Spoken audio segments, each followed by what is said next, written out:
জনগণ ভোট দিচ্ছে, এটা বলার মতো নয়। হ্যাঁ, সাধারণ জনগণ এই 2018-এ এত সুন্দর পরিবেশে ভোট দিতে পারেনি শুধু আওয়ামী লীগের কারণে। এই সেন্টারে আমরা বিএনপির কর্মী হয়েও এখানে মারপিট শুধু এই রোডে খেয়েছি, ইনশাল্লাহ এখন সুন্দর পরিবেশে সাধারণ মানুষ ভোট দিবার ভালো লাগছে, এটা আমার গর্ব। এত সুন্দর পরিবেশে ভোট এই 18-য় দেখিনি, 2017-য় দেখিনি। এখন যা দেখতে পাচ্ছি এই সরকারে খুব সুন্দর পরিবেশনভাবে আমরা দেখতে পাচ্ছি।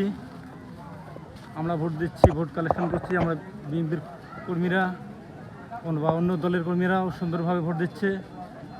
কোনো গ্যাদারিং নেই, কোনো প্রকার গ্যাদারিং নাই, সুন্দর পরিবেশে ভোট দিচ্ছে। এটাই আমার আকুল আবেদন। আমরা এই শান্তিপূর্ণভাবে যে কোনো দলে আসুক, যে কোনো দলেই থাক মাঠে, এরভাবে সুন্দরভাবে যেন ভোট দিতে পারে বা ভোট কেন্দ্রে আসতে পারে, এটাই আমি আশা রাখি। আমার কথা শেষ করছি। আসসালামু আলাইকুম।